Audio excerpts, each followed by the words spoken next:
Hi everyone, Vickieverlie here, Rock and Roll Prophetess. We're going to take a look at the last chart of the year for 2021, and it's going to be the full moon chart in Gemini, and it's occurring on December 18th, 2021, 11:35 p.m. Eastern Time, but times will vary.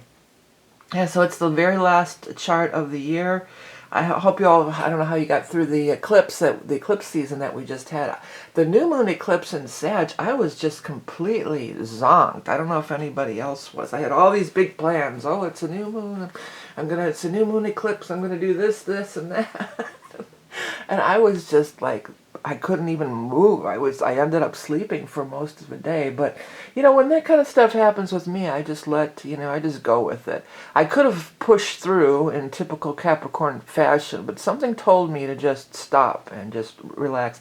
I feel like there was some big upgrades going on, really. That's kind of what came through for me with the guides. It was just like, there's some big upgrades going on. Just, relax and let your body, receive it. That's, I think, what happened there. This one's interesting too because that was the new moon eclipse in Sagittarius. So this is the full moon in Gemini, but we still have the Sagittarius energy involved. And in fact, the sun is going to be just 1 degree off from that galactic center. So talk about downloads. Anytime we get something that's at the 26th degree point of Sagittarius, but 27 is within orb, it's 1 degree off, then we're definitely going to have, some big downloads happening at that time. What comes to mind thinking about how, the 26 Sag, the 27 Sag, the galactic center, and then the moon opposite it, the opposition.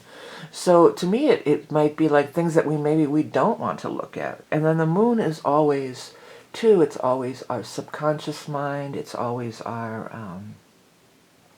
it's our dreams, it's our subconscious mind, it's things that are in the background anyway.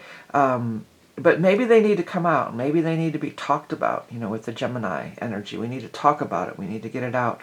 And there's a very strong burst of energy along this axis of the Sagittarius-Gemini axis because the nodes are just this close. They're this close to changing signs. We're just, we're a week away or something from the nodes changing signs. So, as if I've said this before, if you haven't heard it, but what happens, what I experienced, or what my experience has shown me is that, and this is true with any transit, when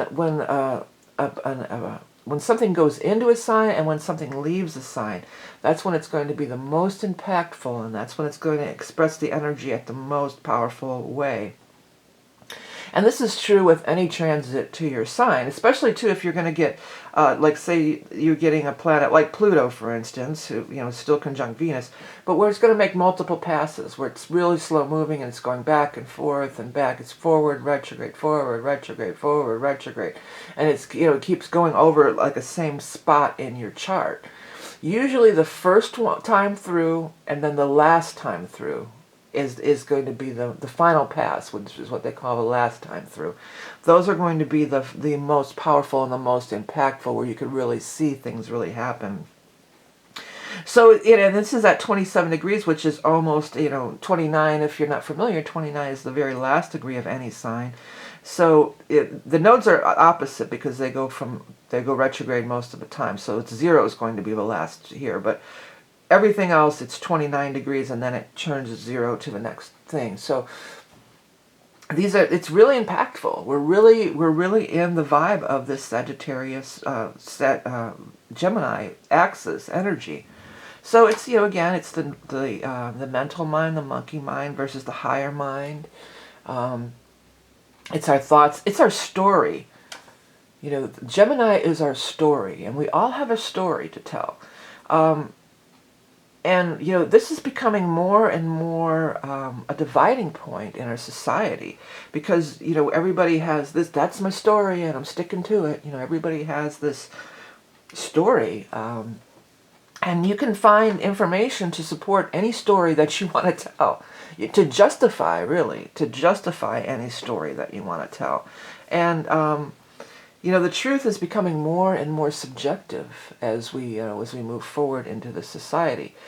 And that could be a really good thing, especially when you bring in the Sagittarius energy too, because the Sagittarius energy also rules over like philosophy, religion, and yeah, the truth can be subjective there. It hasn't served as well for us being locked into a particular story, which a lot of the very strict religious practices are. Well, this is my God, and this is my story of what happened in the past, 2,000 years ago or whatever, and we're going to stay with that, and that's the narrative.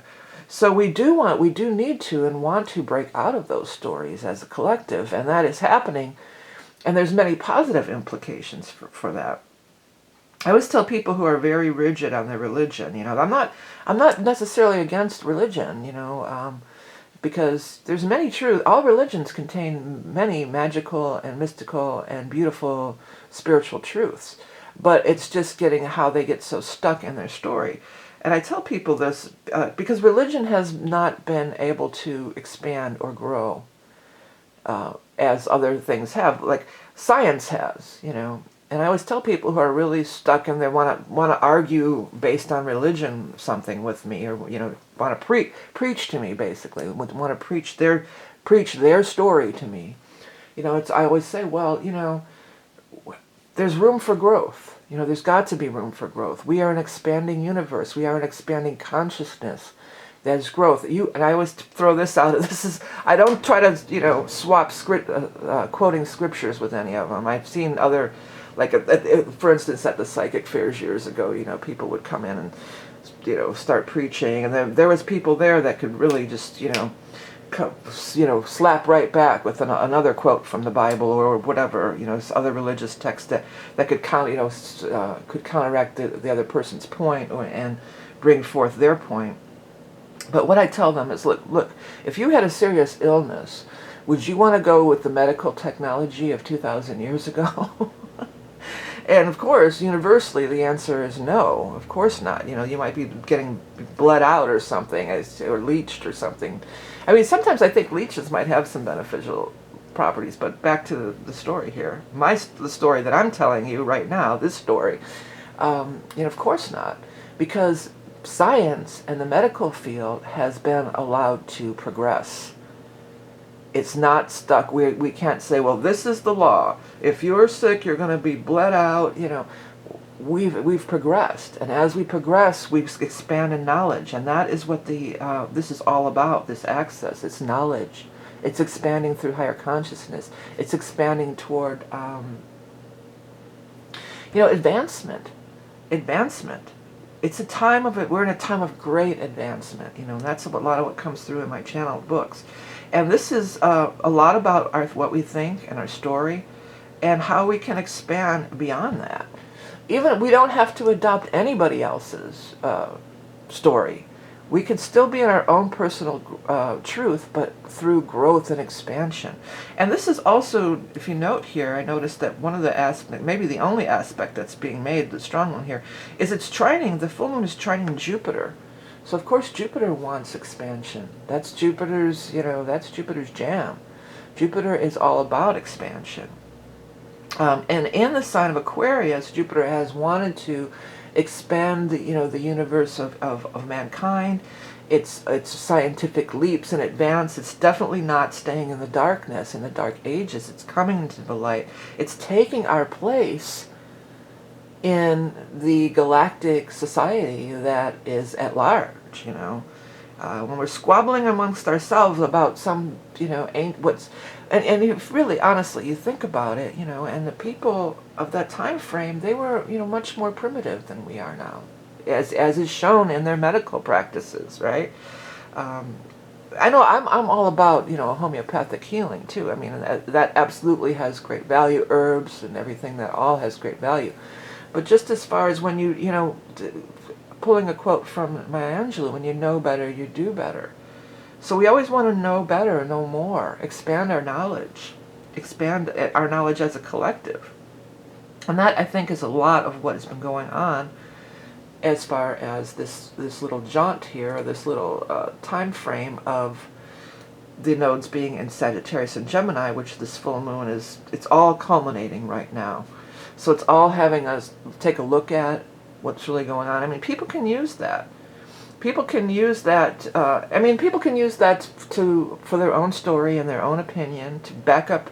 You can go find somebody else that correlates to your opinion or some article or something somewhere and slap a big truth. That's what I keep seeing lately on social media. This big thing that says truth.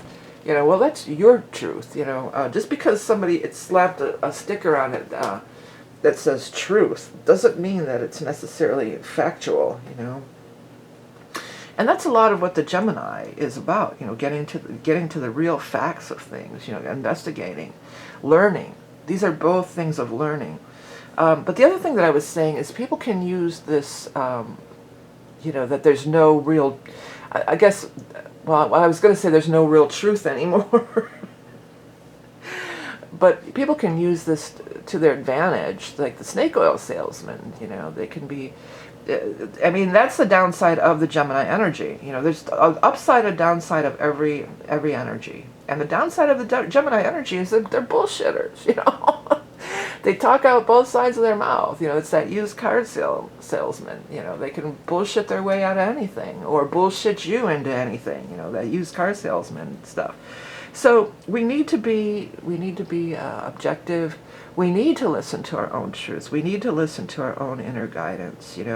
Does it feel right to you? Does it resonate? Because we all coming into this have this higher soul. We have this higher knowledge. It's within all of us. But we're so ingrained and so, we're brought into the collective of the society. And depending on, your age too, people who are much older, they're really hard because they were really, the vibration of it is really denser. It's a lot denser. The vibration has got considerably lighter just in my lifetime, and I was born in the 60s. Like imagine people who are still living who were born in the 30s or 40s, and they're just old school because there was definitely you were indoctrinated into the cult, and the cult of society I'm talking about. The cult of this is how the societal truths. And the societal truths were very much in the Gemini realm of your immediate people because there was no internet. Unless you were a world traveler, chances are you would stay in this group mentality of what you were brought up in your, even if you left your hometown, that definitely there's these identities. There's the American identity, and then there's the European identity and the Asian identity. And each of these cultures have, thousands and years of ingrained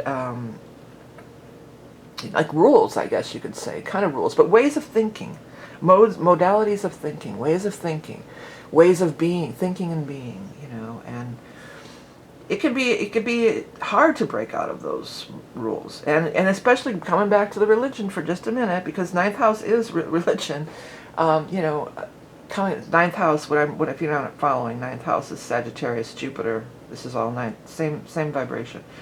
So coming into that, coming back to the religion, there is also thrown in this big mix of fear and punishment, that you're going to burn in hell and you're going to be punished if you don't adhere to the group mentality. If you think outside the box or go outside the rules, if you break, there's rules in this life, and there's a lot of the rules are great, like do unto others that you would do unto yourself, and there's many of these rules that are really great, but some of them are really screwed up and really mess people up, and that it's all based on fear and punishment. You got to break these rules. Don't break that rule. Don't step outside the norm. Don't be different, because then you're going to be punished, and then you're going to be whatever. And the Sagittarius energy and Jupiter energy, it's all about stepping out of that. It's all about expanding outside of, consciousness and, taking it to the next level. Now, at the same degree, roughly, we've got the 27, we've got the Venus-Pluto conjunction is still happening. This is going to hit a few times. We're talking about earlier how planets move forward and they move back and they move forward and back. So Venus is going to be in Capricorn for a while. I think it's a couple months here, because it's going to be going back and forth, and it's going to be coming back to hitting that Pluto point. So it's going to be reigniting those Pluto things that are occurring. Money, Venus and Pluto, when you put Venus and Pluto together, very often it's definitely has to do with money, big money. It can be like greed. I heard corporate greed, So there's this power, power and greed. And that can be, everybody thinks, well, Venus is so beautiful, it's all about love, and it is on the positive side, but negative side of Venus can be gluttony. It can be excess. It can be gluttony. And then you throw Pluto in the mix, and the negative side of Pluto is I want all the power.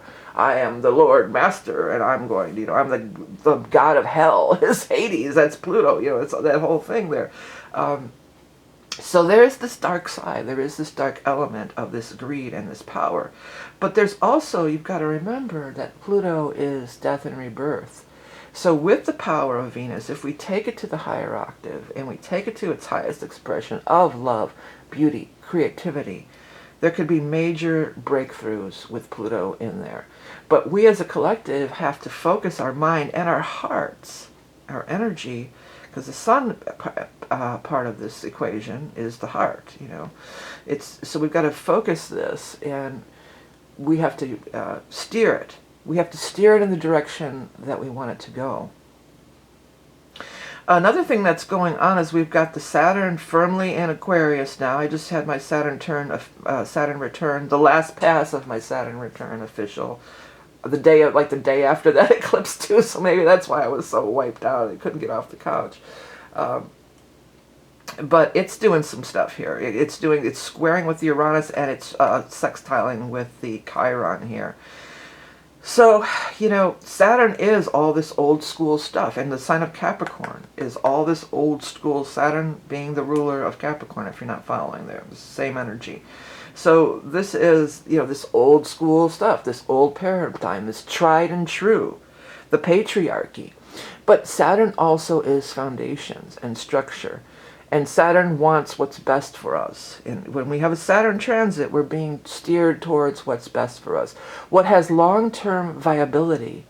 Saturn rules foundations. Saturn rules the bones in our bodies. So Saturn is not going to, if you're coming up against, butting up against difficulties during a Saturn thing, it's Saturn's just saying, no, honey, that's not for you. It's like the wise parent. It's trying to steer you towards something that is viable, that is going to be there long term, that is going to provide a solid foundation and structure. And Saturn rules time honored, something that's going to be lasting for you. That you're not going to, excuse me, let me drink water real quick, please.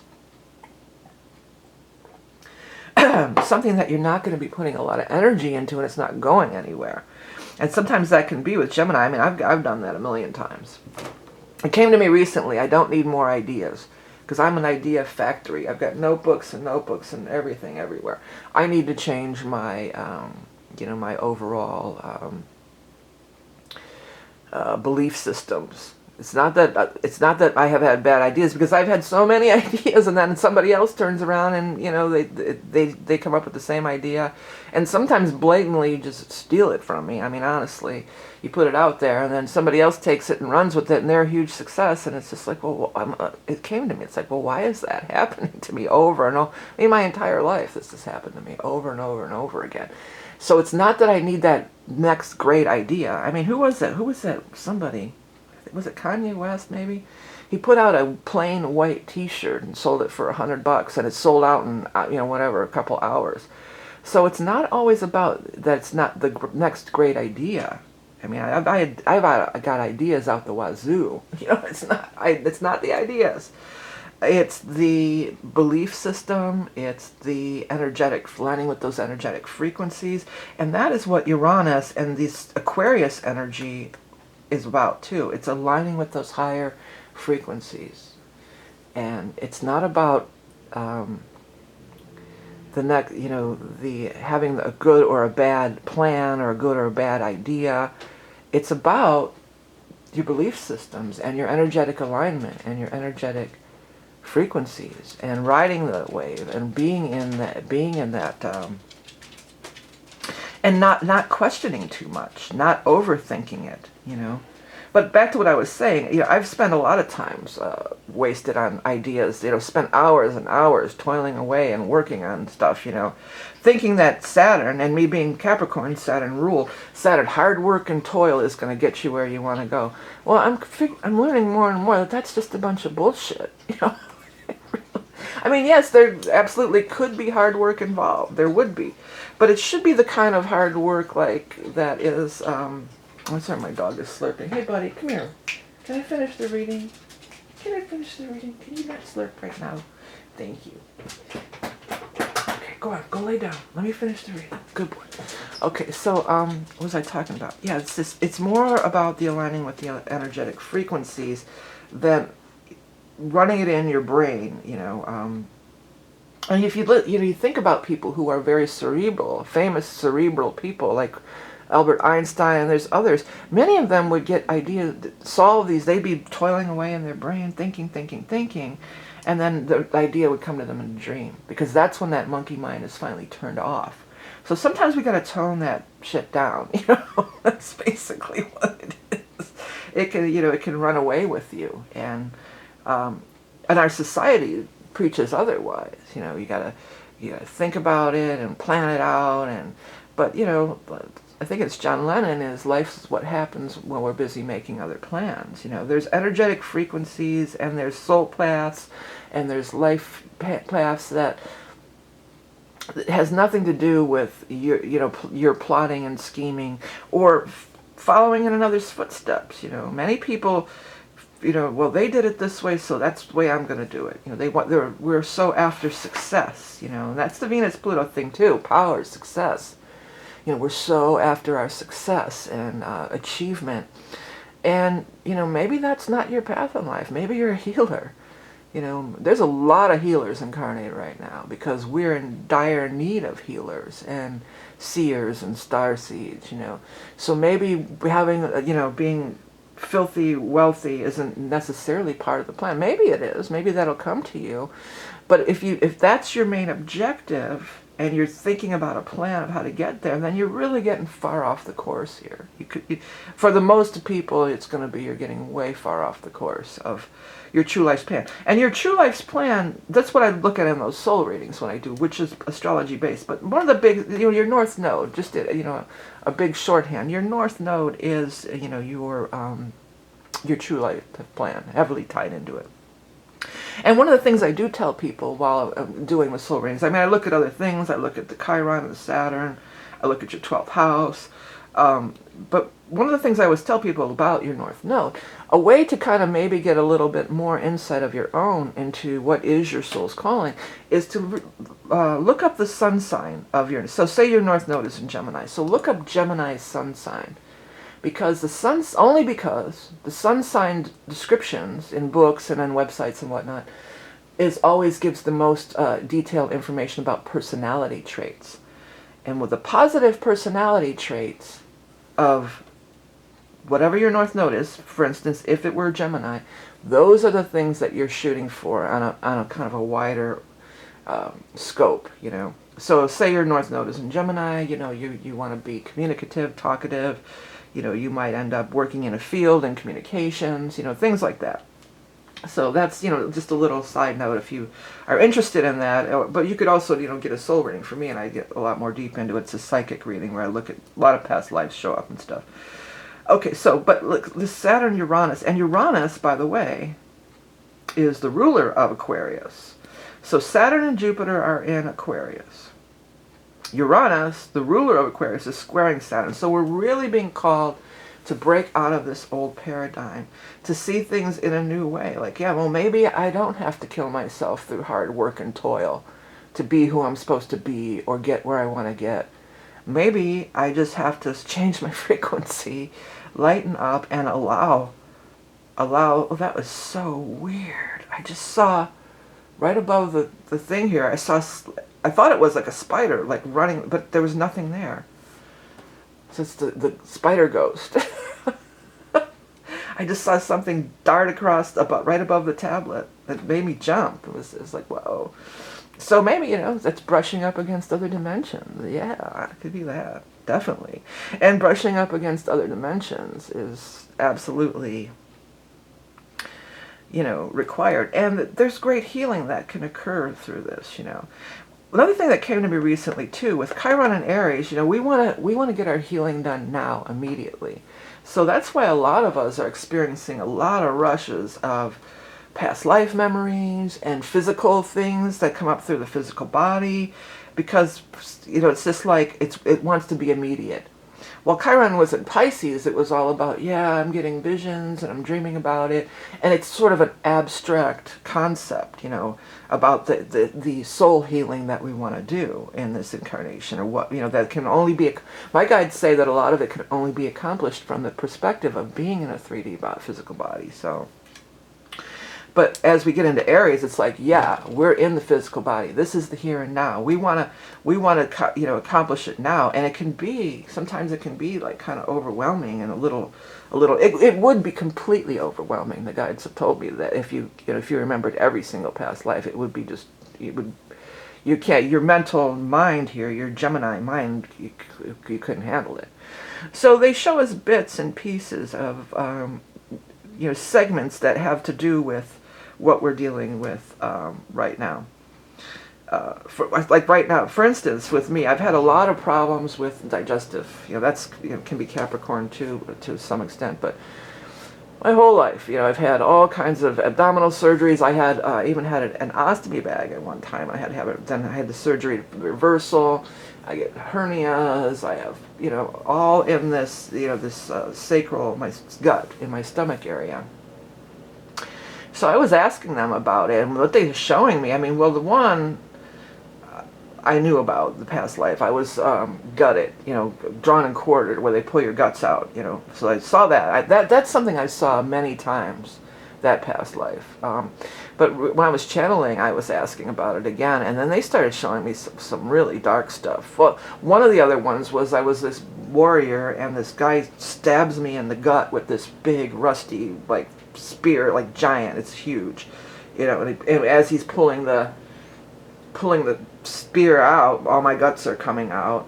And it was one other one too, where I was cut and my guts just started flying out of my stomach. I was standing up in that one. It was some kind of again with the soldier battle thing. I have a lot of that. But then they showed me this other one. I'm laying on the ground. This is way back, and there's this animal.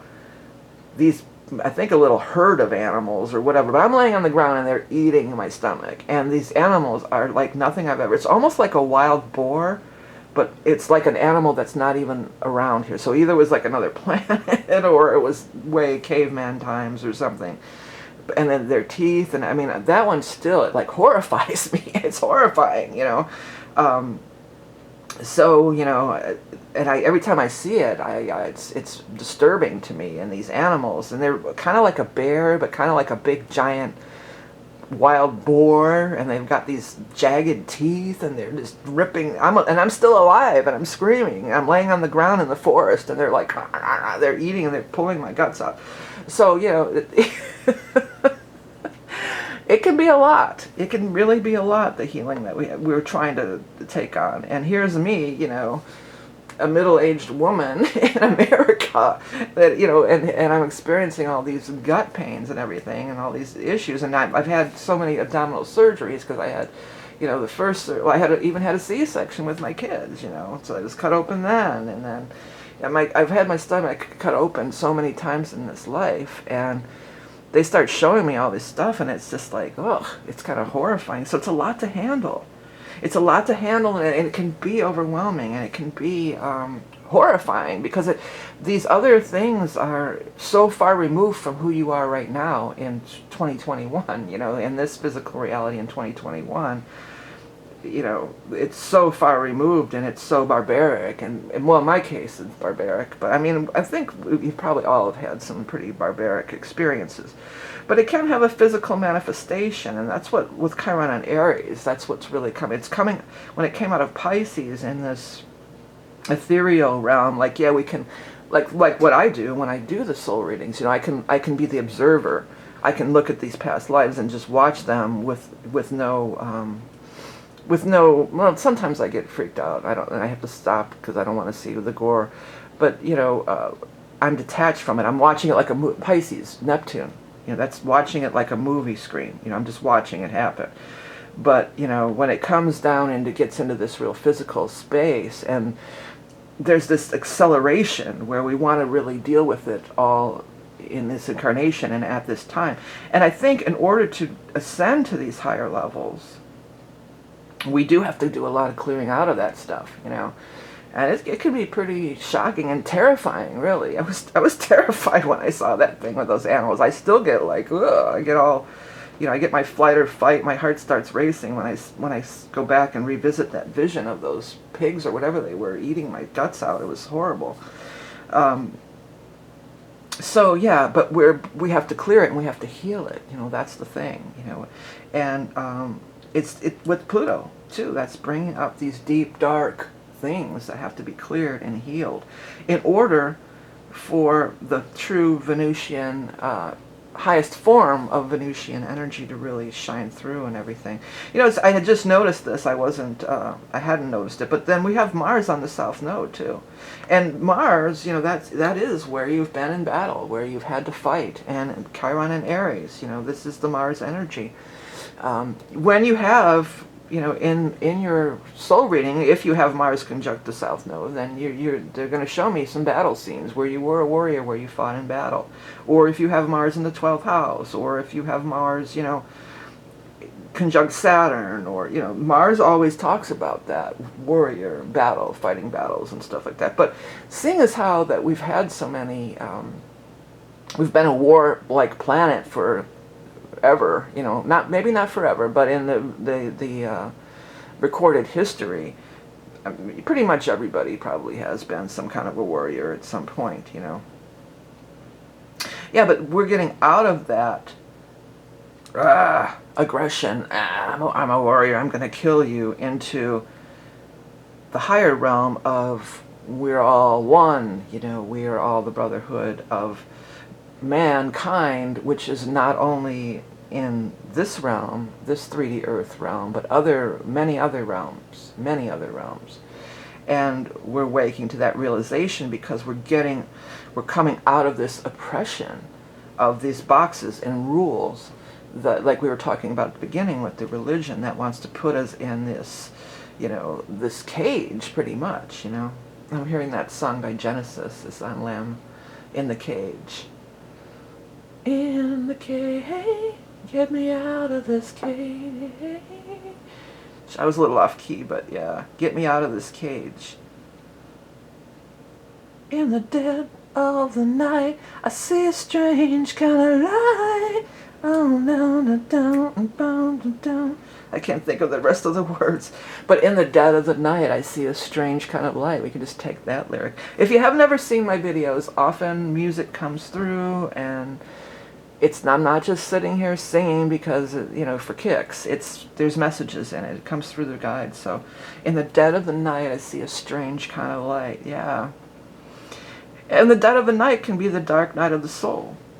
And often Pluto and Saturn will bring that dark night of the soul right, it'll bring it right in your face. It'll force you to make a change. Maybe a change that in your mental mind you weren't interested in making. You had your plans all made out. You had it all worked out in your brain of what was going to happen, and your plan of how it was all going to go. And Pluto and Saturn steps in and says, "Oh no." We're going to take you. You were meant to take, and it is a gift. If you can get past the suffering and get past the, it's like surrendering. It really is this big surrender, and that comes up in religion too. And like that song, "Jesus, Take the Wheel." That's not really my modality at all, but I respect that, and I see how that could be a way that you can incorporate it. It's just like surrendering your life to a higher, being guided by a higher direction, and not always trying to think everything out and force your will. My will is the way. No, you're all here. Each and every one of us that came through in the last channel reading. Each and every one of us are here for some higher meaning. Many of us, especially I think people watching this, you guys are probably pretty on many starseeds are watching these videos, and you know, and healers, and you know, we're here with a very important soul mission, and it's exciting. You know, Uranus is exciting. Every time the guides talk about that with me, it's like how exciting it is to be here on the precipice of this new Earth. You know, they're like getting I call it my pep talk from the guides. they're getting trying to get us all pumped up about it. Like this is the coolest thing ever. Even though we're going through a lot of big changes, and like with COVID and all the suffering during that whole time, they're just like, oh, how exciting and wonderful it is for you to be here during this big thing. You know, it's just like, yeah, but in the meantime, I can't see my grandchildren. You know. So it is exciting, and we can't. It's hard being in a 3D reality. It is hard to maintain that all the time, because there are, you know, we are here in the physical, and there are things going on that are not vibing on that vibe. You know, lots of things are not vibing on that vibe. But this is, you know, the Saturn, Uranus they're coming through now with. This is a call to action. This is a call to awakening all those who are here. Well, I think probably everyone here in Earth is that, but we just, you know, some people, that's something they told me too, that some people just get way off, so far from their soul path that there's really no timeline where they can get back on it. You know, they're just too far gone, or some of them that like they just aren't going to be reached in this. But it's not a shame or a guilt or a punishment like religion. It's like, well, that's okay. You know, that's okay. They can still live out this life, and there's things that they can do. But I think the majority of people who are incarnate, that's why, too, when they're doing the channeled messages and stuff, so many people pick up on the same thing. That's really funny, because it's being broadcast, and there's many receivers out there. You watching this, you could be a receiver. You could be channeling messages, because it's being broadcast, and the more people that speak it and say it, the more powerful it becomes, and the more it becomes ingrained in the universal truth, the universal consciousness of the 3D realm. Okay. All right, so that is the reading. Thank you so much for tuning in. Thank you for everybody. If you want to get in on that year ahead reading, you've got a couple more weeks till the end of this month of December to get your personal year ahead reading, which I do look at the astrology of coming up, any transits to your chart. That's the first part of it. And I look at the transits and how the eclipses might affect you. And then the second part is a 4-quarter tarot reading, and then we also do, it's a psychic tarot reading, and then we also do an animal totem. It is my most popular reading of the year, available for a limited time, so you've got a couple more weeks if you want to get in on that. People buy these for gifts for other people all the time, too. So if you have a friend who, you know, might be into it, and you want to order a reading for them, that's absolutely doable, as long as you know their first name and birthday. That's all I need. And I can absolutely do that as well. All right, so thanks everybody for tuning in. Have a happy new year. This year, you know, I always say, like, astrology, January 1st means absolutely nothing in astrology, but it happens to be, like, this year there is some big things going on. We're going to have Jupiter changing signs right around that time, and the nodes are going to be changing signs right around that year, around that time. So this year in particular, there is going to be some astrology energetic shifts that are occurring right around that January 1st spot. So, yeah, it is going to be, you know, a powerful time for transformation and creating the life you want and making those big New Year affirmations as well. Okay, everybody, thanks for tuning in. Remember, you are love and beauty incarnate. Have the best full moon in Gemini, and Happy New Year. We'll see you again in the new year.